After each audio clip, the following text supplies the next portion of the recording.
ये जो आप पहले दिन ही कलश स्थापना होती है और पहले दिन ही आपको ये ज्ञान हो जाए कि बच्चे पूछें कि कलश क्यों रखा जाता है, कलश के ऊपर आम के पत्ते क्यों लगाए जाते हैं, कलश के ऊपर नारियल क्यों रखा जाता है, कलश के ऊपर 9 बार मोली क्यों बांधी जाती है, मोली मतलब लच्छा नाड़ा 9 बार क्यों लपेटा जाता है नारियल के ऊपर, कलश के ऊपर जब रखते हैं।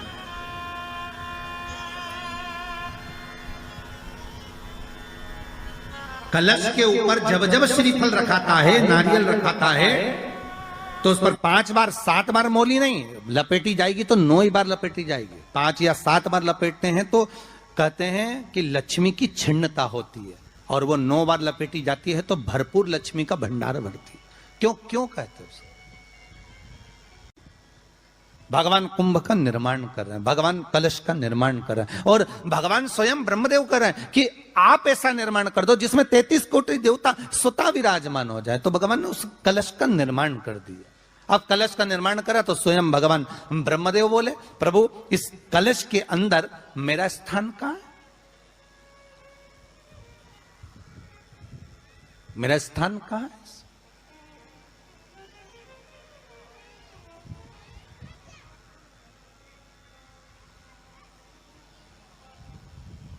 बहुत ध्यान देना महाराज, कलश का जो मुख होता है उस मुख पर भगवान विष्णु का स्थान होता है।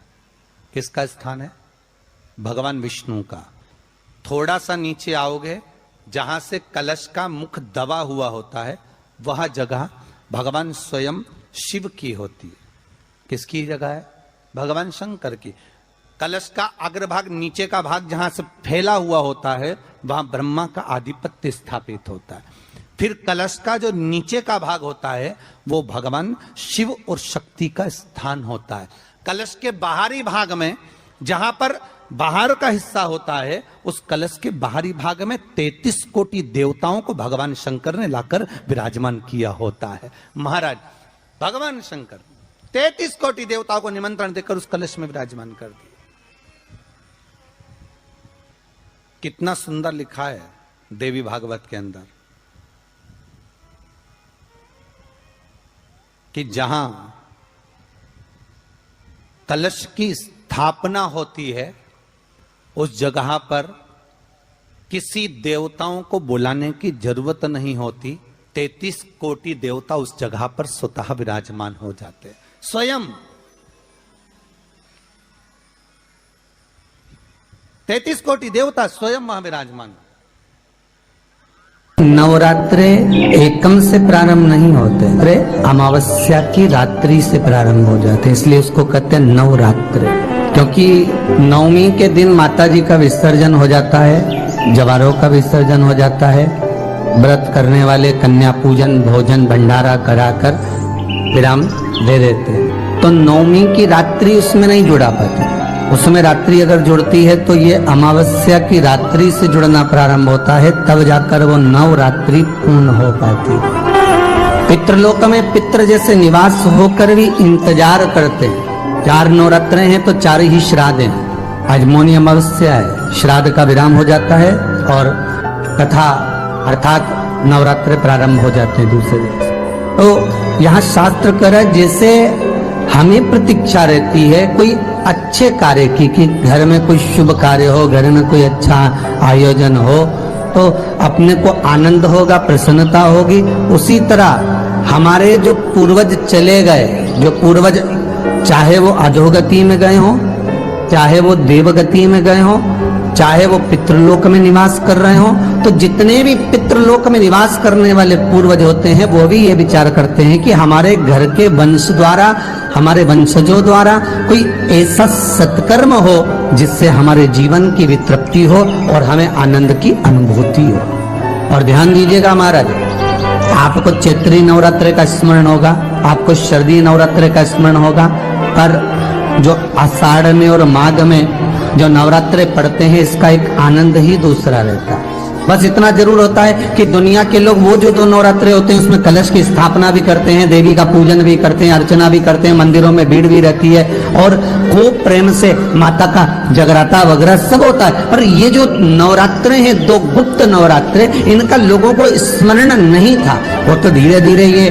टीवी चैनल के माध्यम से कथाकारों ने, वक्ताओं ने स्मरण कराना जब चालू करा, धीरे धीरे बताना, मार्गदर्शन करना जब चालू करा, तब लोगों को ज्ञात होता गया कि कोई गुप्त नवरात्रा भी होता है, उसमें भी देवी की आराधना होती है। ये चारों नवरात्रे अलग अलग अवस्था के हैं, अलग अलग सुख के हैं और अलग अलग आनंद के।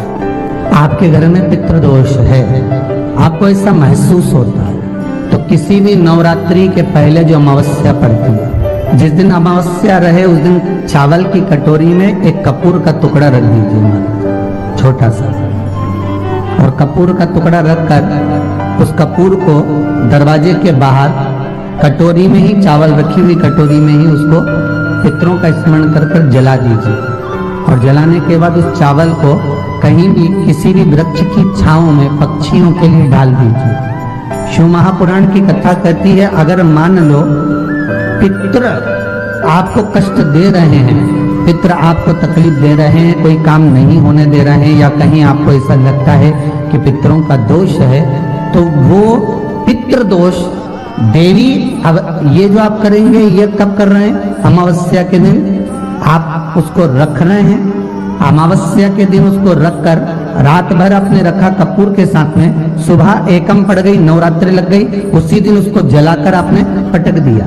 अर्थात उससे देवी और पितृ इन दोनों का आशीर्वाद जो प्राप्त होता है, तो घर में से पितृदोष समाप्त होकर लक्ष्मी की वृद्धि प्रारंभ हो जाती है, कार्य में सिद्धता आ जाती है। और नवरात्रि में भी देवी की आराधना का एक स्मरण का सुख है महाराज। ज्योत का विधान है, नवरात्रि में देवी की ज्योत लगती है, अखंड ज्योति लगती है, जवारे बुआए जाते हैं, कलश लगता है, ज्योत का भी विधान है। जिसके यहाँ दिया अखंड जलाया जाता है, अगर वो दिए की लो, दिए की बाती अगर दक्षिण दिशा की होती है, तो उसके घर में साल भर में एक घात जरूर होती है। जो दिया अखंड जलता है उसकी बाती का मुख दक्षिण का नहीं होना चाहिए।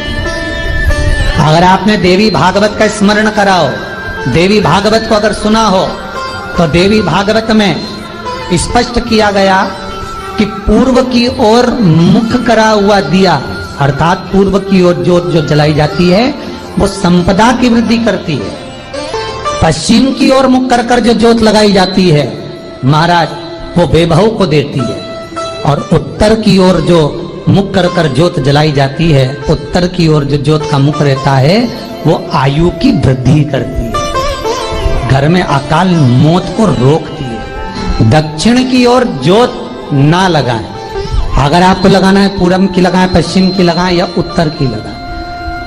और जितने दिन महारानी जगदम्बा जगतधात्री दुर्गा भवानी चैत्र नवरात्रि में, शरदीय नवरात्रि में, आषाढ़ी नवरात्रि में, आदिकादिक पौष नवरात्रि में हम जगत जननी जगदम्बा की जब स्थापना करते हैं, या हम नूतन घर का प्रवेश करते हैं, या गणेश जी की स्थापना करते हैं, या कोई दुकान को प्रवेश करते हैं, या कोई शुभ कार्य करने के लिए अग्रण्य होते हैं, तो हम कलश की स्थापना क्यों करते? कलश के अंदर आखिर ऐसा क्या विराजमान है कि 33 कोटि देवता उस कलश के अंदर आकर बैठ जाते हैं? आप कोई यज्ञ करने जा रहे हो, आप कोई पोथी पुराण करने जा रहे हो, आप कोई अच्छा कार्य करने जा रहे हो, तो ब्राह्मण देवता कह देते कलश की स्थापना होगी, कलश की शोभा यात्रा निकलेगी, कलश यात्रा निकलेगी, कलश विराजमान होगा।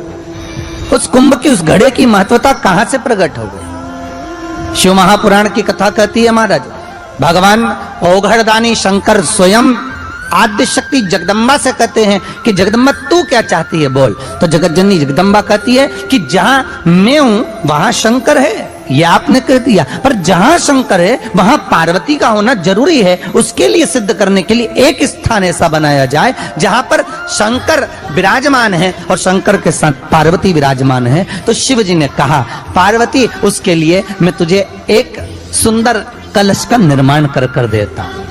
अष्टमी के दिन कन्याओं का भोजन कराओ या नवमी के दिन कन्याओं का भोजन कराओ, पर देवी भागवत तो कहती है देवी भागवत वर्णन करती है कि पहले नवरात्रे से लेकर नौमी तिथि तक जितने दिन देवी के होते हैं, प्रत्येक दिन में आप किसी भी दिन कन्याओं का भोजन करा सकते हो, पहली रात्रि से लेकर, पहला दिन से लेकर। पर 9वें दिन तो सवेरे पूजन करके, यज्ञ करके, अनुष्ठान करके देवी को विसर्जन कर दिया, फिर नवरात्रि पूर्ण कैसे हुई? नवरात्रि की पूर्णता होती है अमावस्या की रात से गिनी जाती है। कौन से दिन से गिनते हैं? अमावस्या की रात्रि, फिर एकम की रात्रि, फिर दूज की रात्रि, ऐसे गिनते गिनते अष्टमी की रात्रि तक और नौमी के दिन सुबह तक या दोपहर तक या शाम तक, जब तक आप यज्ञ ना करें तब तक ये 9 रात्रियां पूर्ण गिनी जाती है महाराज देवी भागवत के हिसाब से पूर्णता। अब हमने कन्या भोजन का जो क्रम बनाया, अष्टमी के दिन करा देंगे, नौमी के दिन करा देंगे, इस तिथि को करा देंगे, पर भाव देखिए, शास्त्र कहता है भूखे को भोजन जब कराइए जब उसको भूख लगी हो, और ऐसों को कराइए जिसको जरूरत पड़ रही है।